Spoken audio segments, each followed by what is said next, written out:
And it all kicks off, Jace, with race. Which race do you reckon it kicks off with? 4, 1. Oh, he's too good. Too good. Play the party music. Absolutely nailed it. We kick off with race 1 at Melton. Tab, we're on. We'll do it differently one week just to create some. We're kicking off with race 2. Yeah, now race 1, and it's the fast class. Yes, as normal now these days. As normal. And we've got an interesting little race here because we've got horses like Operative Line, who's now won 3 in a row. How quick, and of course you would know that. I would. But all of a sudden, just keeping on stepping up. You got Tango Tara, who won the sprint race last Friday. If you saw that, that was won the Italian Cup. Another horse who just keeps performing at this level. You've got Cosimo. Can he? Because he never wins Cosimo until he does. Can he make it 2 in a row? No. Jillaby Jack Sparrow can't use the gate speed from Barrier 8. Well, I suppose it. Yeah, no, it can't because so what's that's sort of good. 8-8's a good. We'll talk about. I think we will. A good barrier for you. All right, 22.40. How did you see this one, Jace? All right, Back to the Future. We spoke about Bulletproof Boy. When was it? 2 or 3 starts ago. Yep. And he led. And I think he was truck-loaded. He was heavily backed. He's got to be the leader here. So what? Has gate speed, but will want the trail. And that happened, recently when Bulletproof Boy Blanco's got as much gate speed across as Bulletproof Boy, but won't have a genuine crack because it hasn't got enough to get across it. Then you've got our Vincent Can Go, stepping up in grade. First up from a break, Deliguri goes back. You're one of your favourites, 888. I think balances and then tries to go forward. Major Roll probably goes back. So I think the map's not hard to work out here. The critical key is there should be good. It should be a genuine tempo because I think Tango Tara follows out behind Serge Blanco, gets into a reasonable spot, wants to go around. Mm-hmm.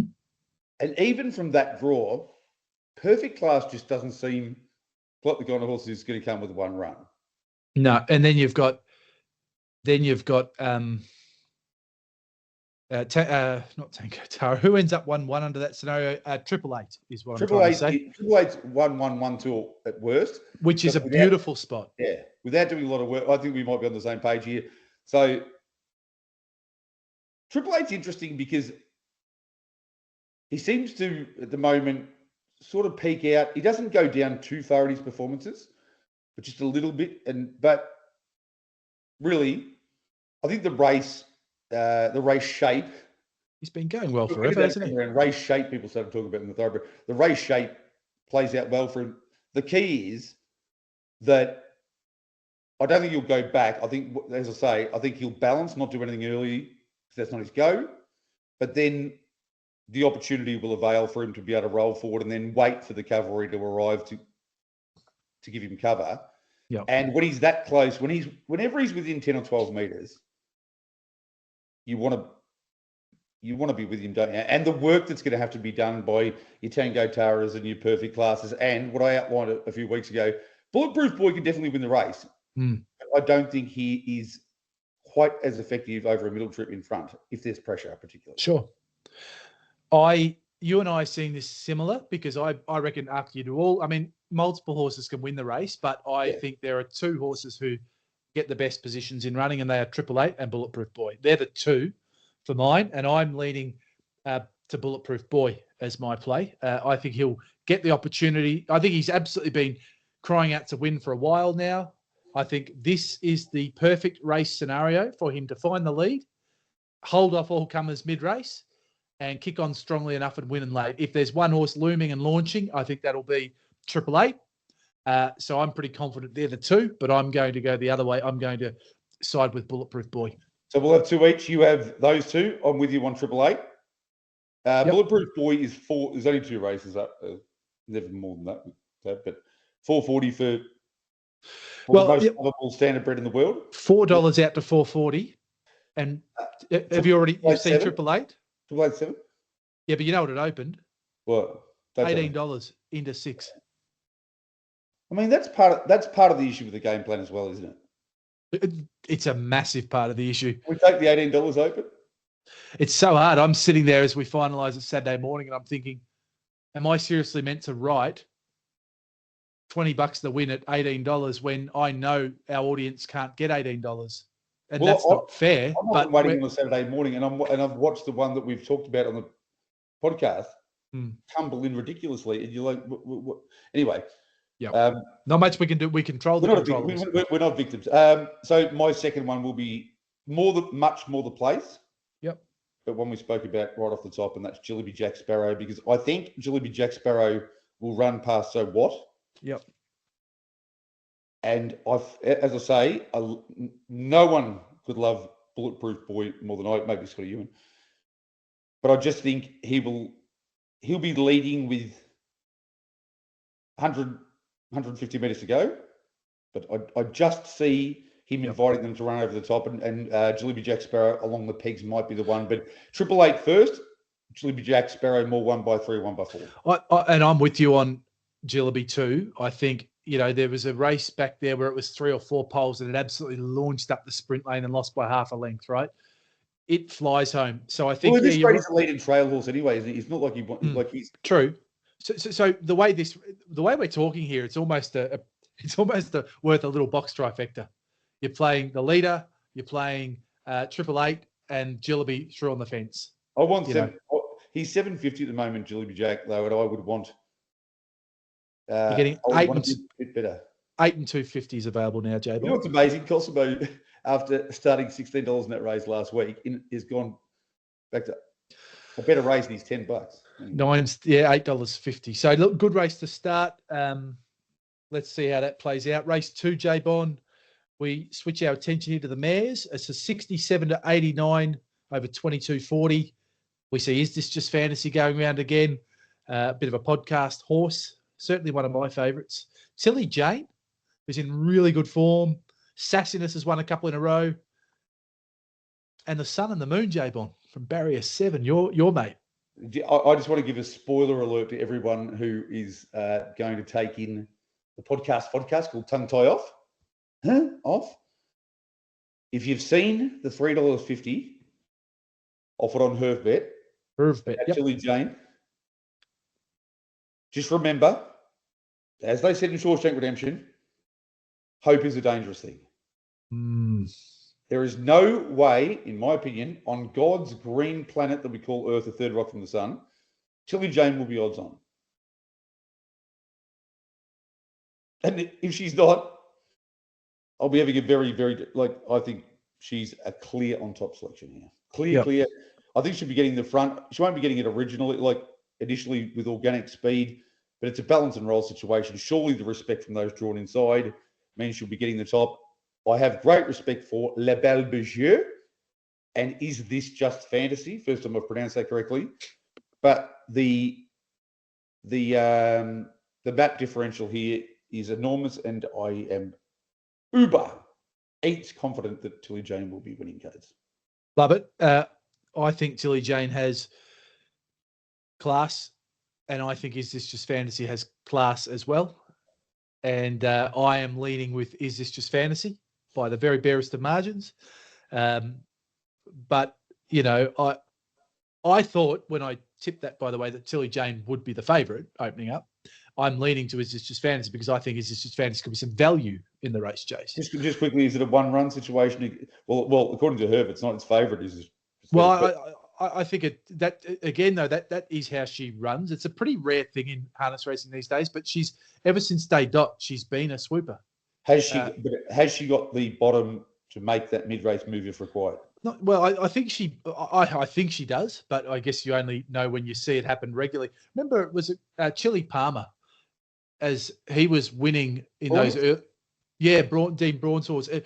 As it was working its way through the grades early doors, it was just settling back and just launching at the finish. And I remember asking Puppet one night, and he just said, "I know what I have to do, and I know that the horse will be winning from back there. So that's what we do." It was a real. You don't see a lot of swoopers, do you? You see horses tend to find their way up the top, and this is the point made by Michael Stanley when we had him on last week. It was, well, if you're the best horse, just go forward and lead anyway. Make them chase you. More horses win in front. I'll just say this before we go into race 3. The only way I see Is This Just Fantasy winning is if it can, at the perfect time, make that mid-race move, because I suspect Chili Palm was one of the fastest horses. Brody had a knack at that. Macca, I think, once held the record for the fastest last. Yep. But I think mathematically, with the lack of pressure in this race, if it's way back and Chili Jane's in front, I personally can't see it making up the ground. But that's just the bong bang. We'll see if we learn a thing or two about it. This is just fantasy. What about the Sun and the Moon leading? Is there any chance that it initially leads and then grabs hold and Tilly Jane runs to the top? Even though it led that time that we spoke about. Last two starts back, it was flying across from gate 6 and then galloped. It got legs all scrambly and galloped. But, gee, it showed some gate speed. I still don't think it's got, like, epic gate speed. So but I think the Tilly Jane, I think you'll find that Tilly Jane also doesn't appear to have amazing gate speed, but I feel that they haven't quite often needed to use it. And you've seen with He's from Heaven, when it comes to Laura J farm horses, sometimes, quite often, it is not employed unless it's required here. I'm looking at the gate speed now. I mean, the gate speed's mostly inside, isn't it? Aussie Joy's got it. Keying Blue Dreams has got some. Sassy has, but probably won't get involved. Classic Angelina, I don't believe that the Moon has enough to get across the Tilly Jane. Well, I could be wrong, but I just suspect those first four won't be showing as much gate speed here, and I just think there's an opportunity for Albie to put the hammer down. And I'm not saying to lead all the way. I just think if it can get across, then grab cover. Maybe, therefore, that becomes a trifecta flukers play if you were to. I'm not getting involved in this. It's already hurt me once, so. Yeah, so we both agree. Are we both saying there's only two real winning chances? Yeah, you're saying there's only really one, but you'll be giving. Is this just fantasy? Some hope if it can get round at the right time. I'd be giving LaBelle Bajur nearly as much hope as. Would you? About equal. Okay. Yep. LaBelle Bajur's ablaze. Absolutely ablaze, the horse. I'm very much absolutely one winning chance for mine. No, fair call. All right, race 3, Bon. What have we got here? It's a 0 win of 15,000. It's a 0. It's a Metropolitan Maiden for the Pacers, and we see Leyden going around again. Rock and Dance drawing the pole. Big Boy Mel we talked about before. This is my first profile. If you'd like to. Oh yes, let's. I forgot about the profiles. I reckon I've got 3. No, I might only have. All right. 3 in this race. Let's call them up. Race 3, you got Rock and Dance is Blake Bollock should be race 4. So anyway, race 3, Blake Bollock might come up in this one, but it's actually for race 4. So Springfield Affair. Yeah, I found this really interesting because you look at quite often like pole or lead or trail figures overall, and in this case, I went back to the short trip, and it's pretty compelling if you want to back it a place if it comes up $4 or something. Even when it led and it got crushed, they ran a pretty good mile and he wasn't far away. So Springfield Affair can hold. I don't think it'll end up probably worse than behind the leader. And its record from the trail over the short trip, 8 starts, 4 wins, 4 placings. I don't think it'll be winning. Yeah. So they're more wanted after it. So 50% win record, 100% place record. So that's for race 4, of course. We have jumped ahead, but that's okay. J-Bond's made a very good point. This is where I didn't see race 4. So race 3, there's only one. But there is one. I promised you there was one, and it's Rock and Dance. Rock and Dance. And it's also from the pole. So I knew there was a segue and a connection. Rock and Dance, only 3 starts from the pole, 1 win, 2 placings, which doesn't sound that amazing because I don't think you're going to get a massive place price. Yep. I've got it leading with that abject confidence. So it's had 3 starts from the crack, I think. It's had 3 starts from the pole. It's only led once. Looking at one of those times it drew the pole, Bon, it was a 4-horse field. It was beaten by Catch a Wave and Celestio Matuka. Bit rough. But it beat Cobber home. Good little 4-horse race. Here's the key. Guilty by the Beach won't be crossing it. No. Leyden won't be. I'm going to throw this at you, though. Yeah. I went way back. Leyden has got a little bit of gate speed. They never, ever, ever use it. No, will there come a day and a time where they just say, right place, right time, and we're going to use it rather than rushing home magnificently every week. Well, I guess you've got to wonder why it's always rattling home. They're obviously of the opinion that I think that it's is, better like that. yeah. I don't think it'll be tonight, tomorrow, Saturday, Monday, Thursday. when it's used. This is bordering on the right rate. This seems slightly easier. So, J-Bon, with my marketing, my markets, I said I do the 105% markets now, and I thought, bugger it, I'm just going to do a 105% market on the horses that I think can win, taking a little bit of the Tara Tom inspiration that you mentioned last week. And based on that, Rocking Dance, I marked 290, and I marked Bladen 350. I marked Cool Night $5, Big Boy Mel $8, and Tara Victory $11, and that's it. They were my 5. Well, I reckon there are 3 runners across the entire program who are, based on the Herve prices, which we can't get, are enormous value.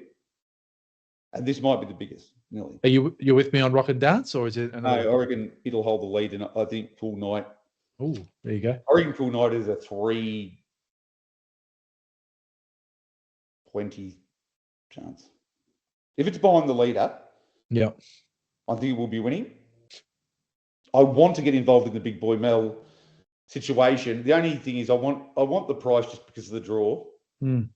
But I'd be happy to have 2 bets in the race. A good straight out bet on Cool Night on the premise that it sits up behind the leader, and Big Boy Mel probably more 1 by 2, 1 by 3, but hopefully double figures. It's $9.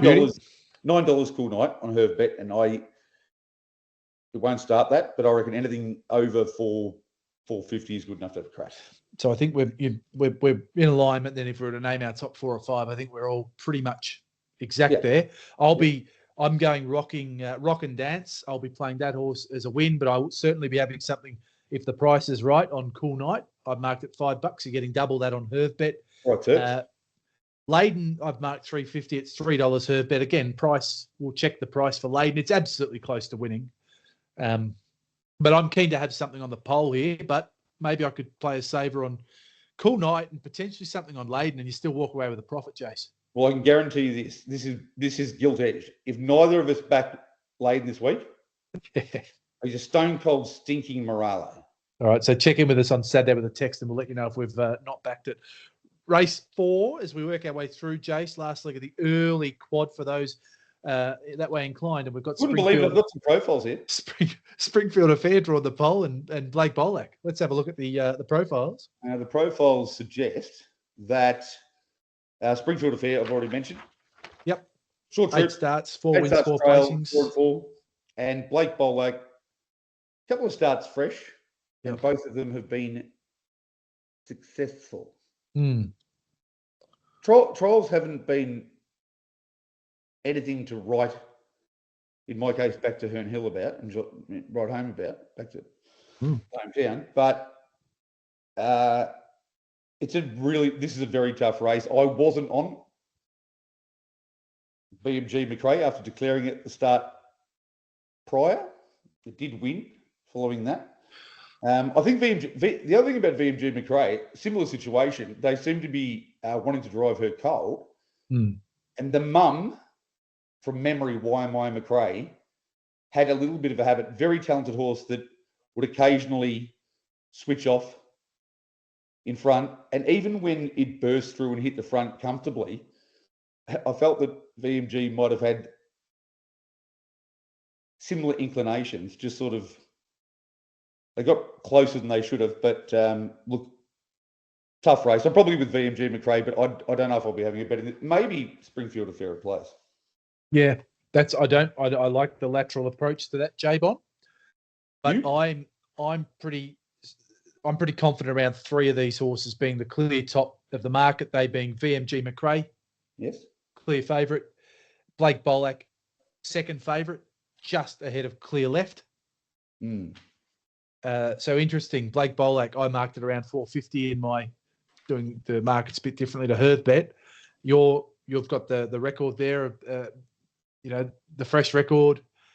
The thing about VMG McRae in this race, I know mile rates aren't everything, but you go back of horses who have won at the 1720 at Melton, you look at their mile rates, and you start to think you might have a little bit of a class edge at this stage, and that gives you a bit of an edge right now as working, $3.60 on her bet. Well, I've marked $2.50, so that's value. For VMG? Yeah, VMG McRae. Well, I have a long-term love affair with this horse. I think the older brother might have been one of my all-time favourites, TCB. Mm-hmm. McRae, who had a great rivalry, I think, with Ideal for Real through the Vic Brent Super Series later, more the 4-year-old, I think, and the 3-year-old, maybe the 4-year-old. I've got no doubt VMG McRae is the best horse. No. Yeah. Blake Bollock's pretty good, but I think VMG McRae, I went back to one of those futurity races, and I had something on it to play, like quite a bit on it to place in one of those big races. So she's very good. Yep. But I don't know where she's going to be in the run, and 1,720 is maybe a bit of a concern, but intriguing race. And this will be a test for Clear Left, because 1,720, if you have to balance up and it has to do the same thing and race tough and it wins again, well, might be pretty good. 100%. It'll answer a few questions. Race 5, J-Bond kicks off the pod quad, the almighty pod quad. Now, because I've been a bit busy this week, I haven't even gone back to check. Did we get the pod quad last week? Well, we didn't, because we didn't have costs. That was race 8. So All right. Well, I didn't bother checking. What about race 5 this week, J-Bond? What's your confidence levels here? I didn't like the race. Myself? No, I didn't. But there's one I might be able to have a bet on. Let me guess. He's Charlie's Angel. No. Boom, boom. I'll have one more guess. I think it'd be closer to home, Coates.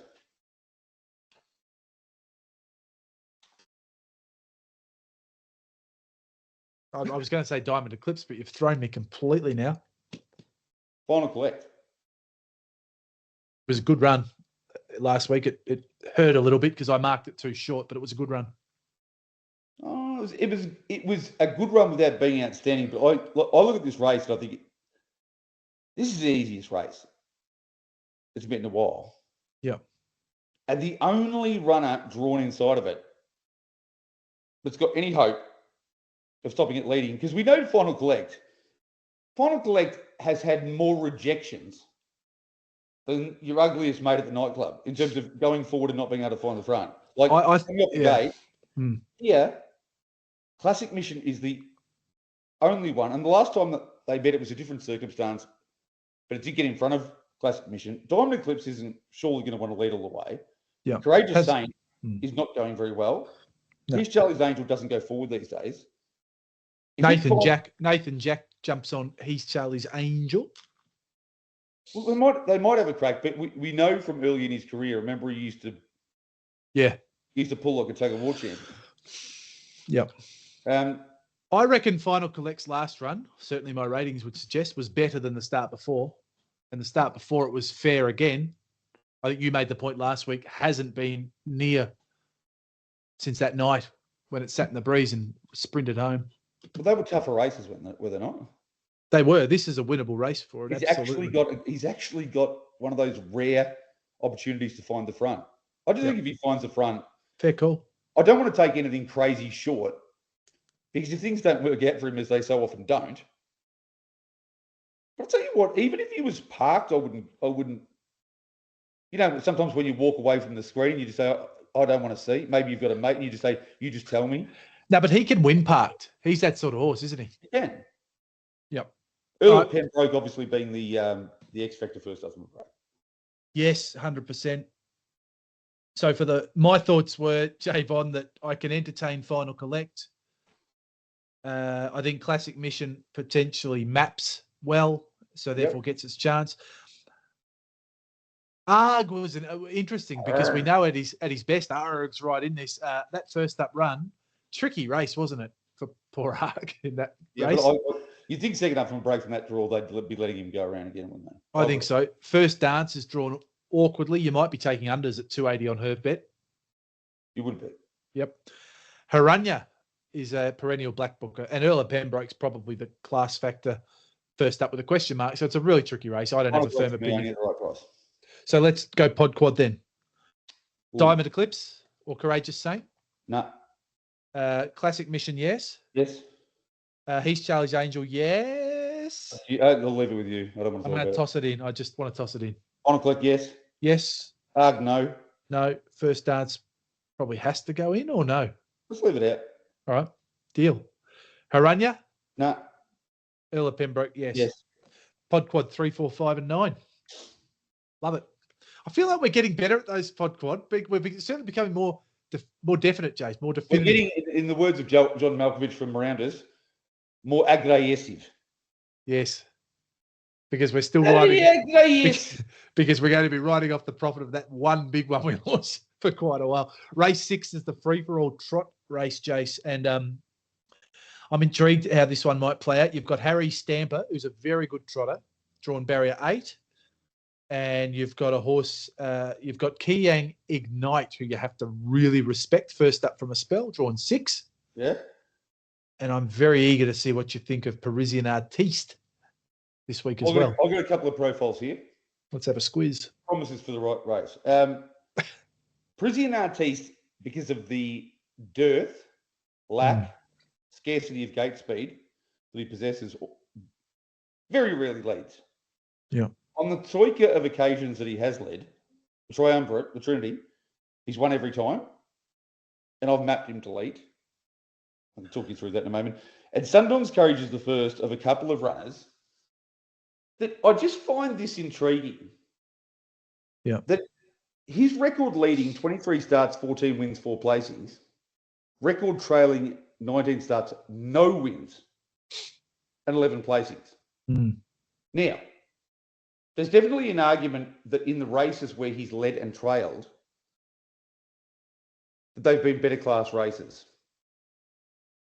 But he, along with one coming up in the following race, it does sort of make you wonder when horses sort of commit, will the tactics they commit to leading and trailing in the thought that it gives them a better chance, that maybe when you go through the data snaps and the statistics, it doesn't actually play out that it does give you a better hope.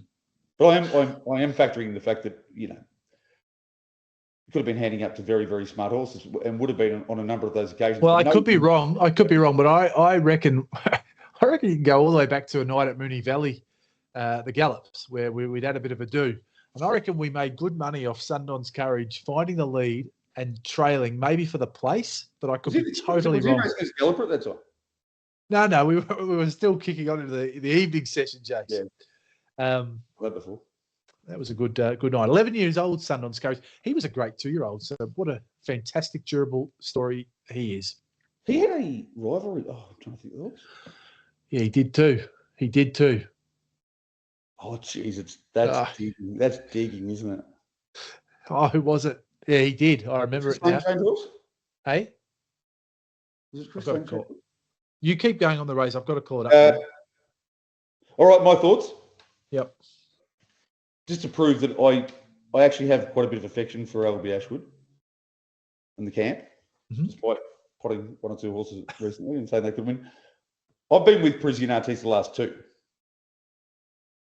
And if you look at his run behind Harry Stamper last start, he couldn't go bigger, could he? No. And here, Harry Stamper's got the lone second line draw. The question is the love bug driving Harold? Yes.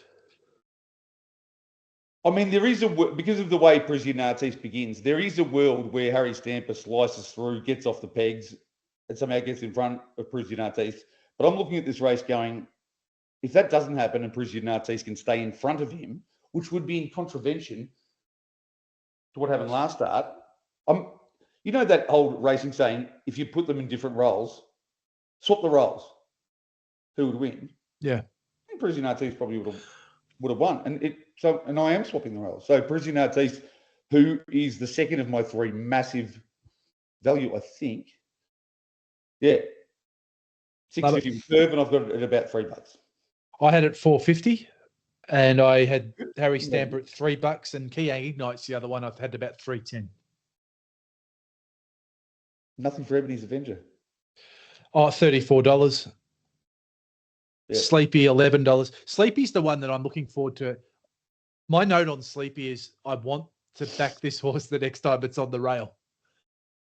You've just got to then pick when it's going to find the pegs. Is it a chance? It's the fastest beginner, but with Ebony's Avenger and sometimes Carriage drawn inside you.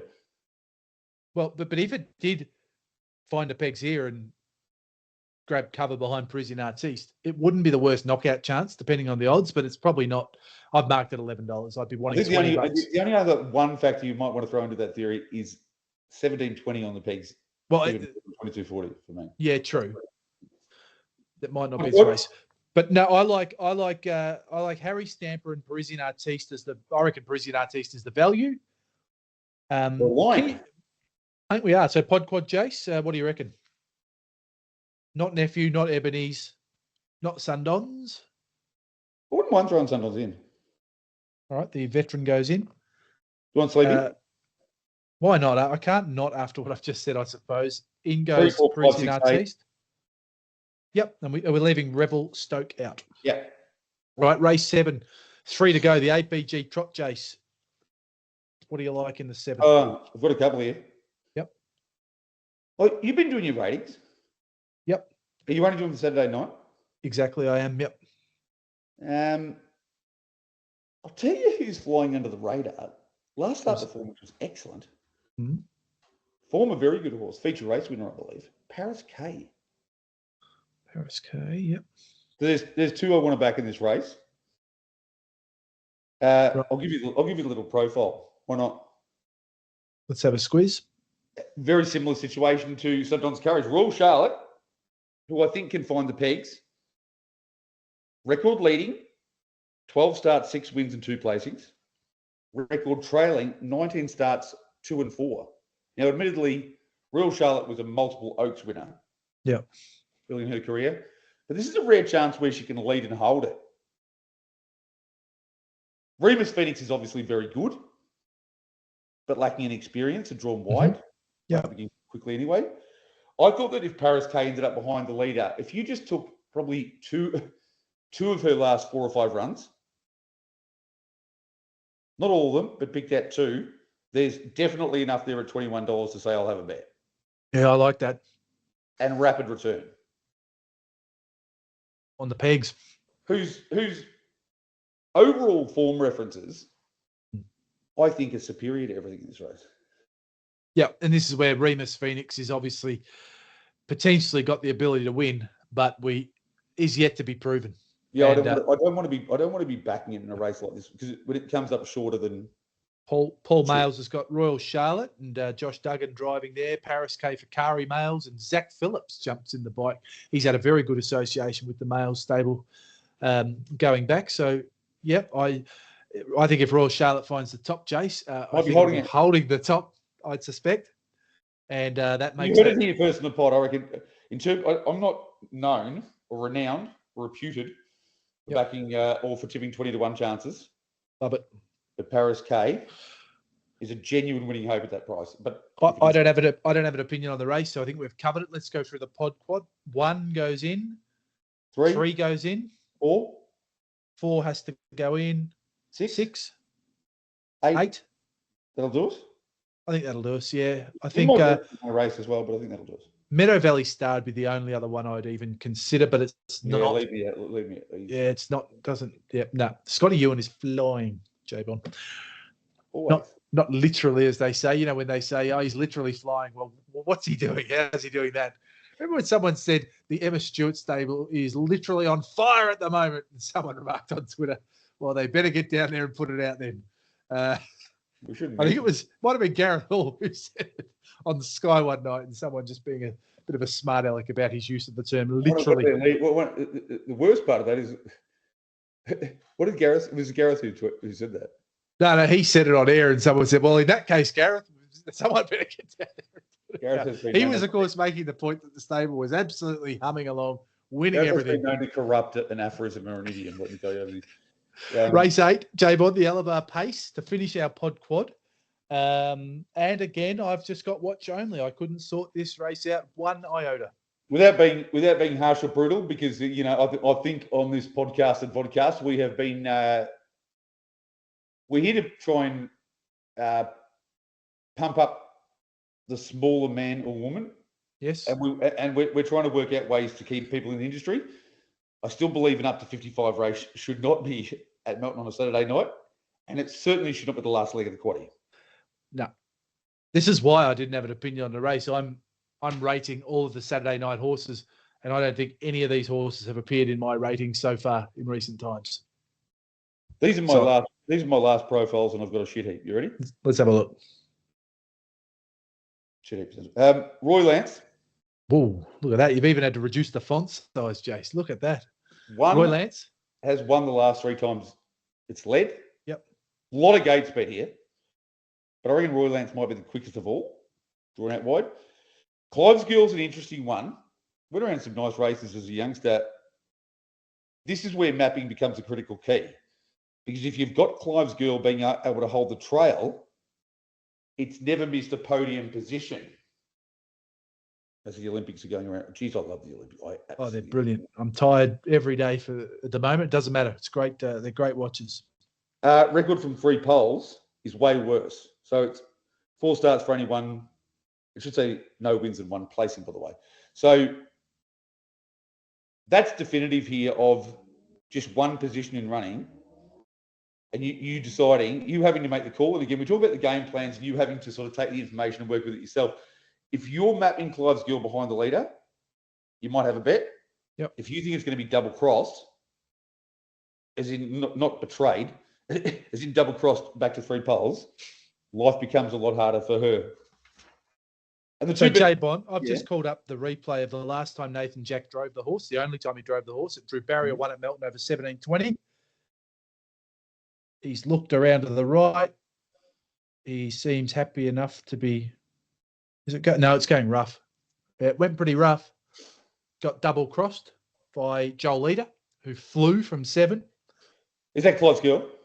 Yep. And also our Princess Di, who flew across from 5. And Blake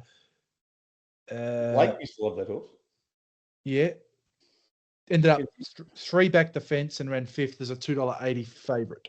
Well, if N Jack, the Lothario, can't preclude you from going rough at the start, then nobody can. Did it go rough?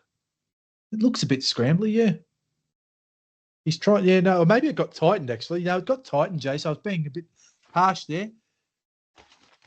Who was number 2? This is, by the way, it's not quite live action, but this is Codes with his head like this looking at the replay.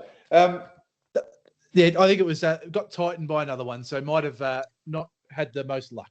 The other issue here for Clive's Girl, I'll try and find my my map ratings, is that there's a lot of, as I mentioned earlier, there's a lot of speed drawn outside of her. So the 2 gets out very quick. So does the 3.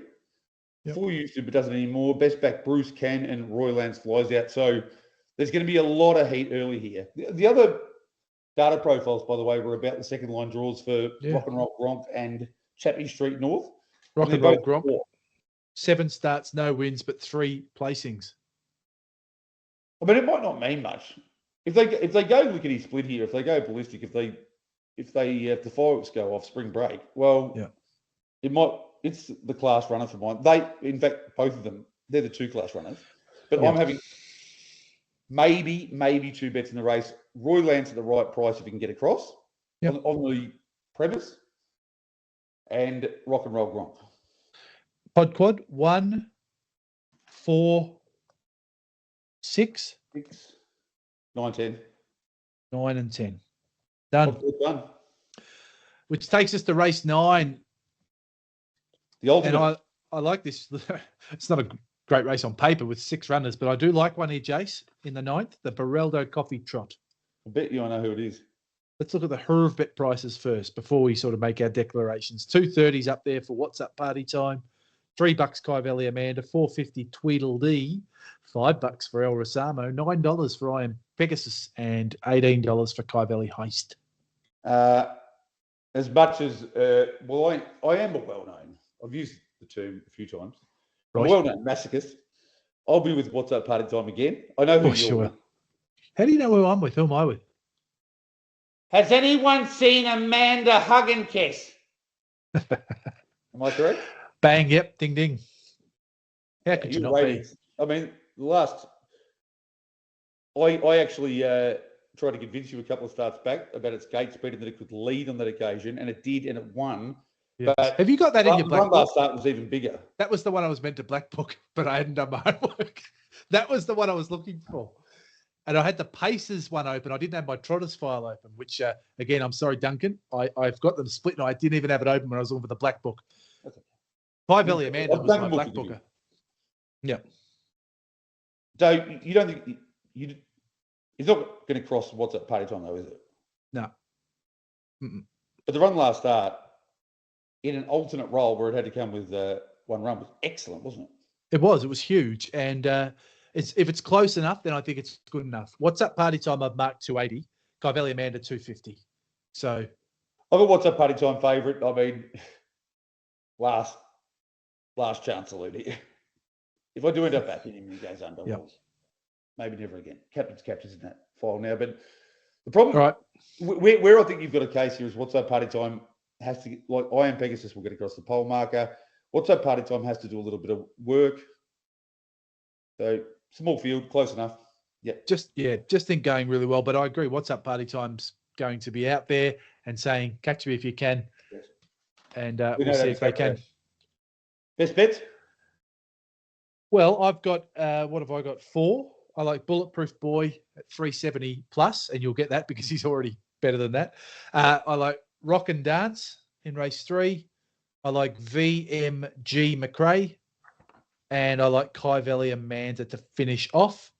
And my value play would have been potentially something on East Charlie's Angel, but I don't think the price will be as ginormous as I was hoping for. So I'm just going to stick to the 4. If somehow you get anything close to 350 about Chili Jane, nearly best bet on the card. Yep. $2 would be good enough.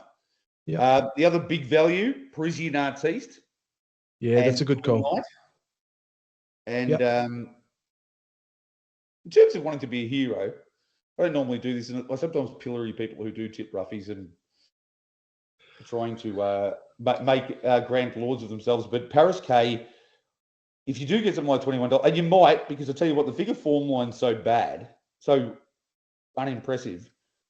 They might open it at $67, like that one that I keep referencing, Jason. I'll take that. So they're my thoughts, Coates. I must say, I'm walking away from this discussion, dangerous what I'm about to say, but feeling pretty confident that there's at least a few wins in store for those tips, Jace. It's that sort of, I mean, things can go awry, obviously, but I'm feeling pretty confident about some of these. I think after all these years, I don't change much when it comes to my approach, but sort of, if anything with a game plan, I'm still going to worry about prices, but I reckon I'm going to heavily attack the ones that I'm really keen on. Yeah. Rather than try and squeeze something out of something I'm not that keen on that might be over the odds. So it's a great discussion. I was sitting in the pub with a mate the other night, and I was going through the game plan, and I said, "Nah, unders, no." And he said, "Why do you keep talking about the unders?" He said, "If it's going to win, it wins. So stop worrying so much about the price." And he was kind of right. It's half true and it's half, that's the beauty of the punt. It's half true and it's half not, because people say you won't go broke backing winners, but you actually will. Well, you will. If you back enough winners and they're under the odds all the time, you will go broke. So, but it was that sort of night where everything we tipped but said it's not a big enough price won, and everything that was over the odds that we thought started shorter but lost. Do you remember when you were a kid that I reckon you would have been the same as me?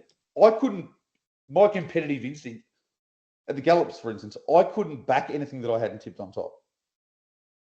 Yeah, same. If I was 100%, I'm betting on it. Exactly. But you've just got to manipulate it, and you've got to learn as you go along. And after all these years, I think we're still learning.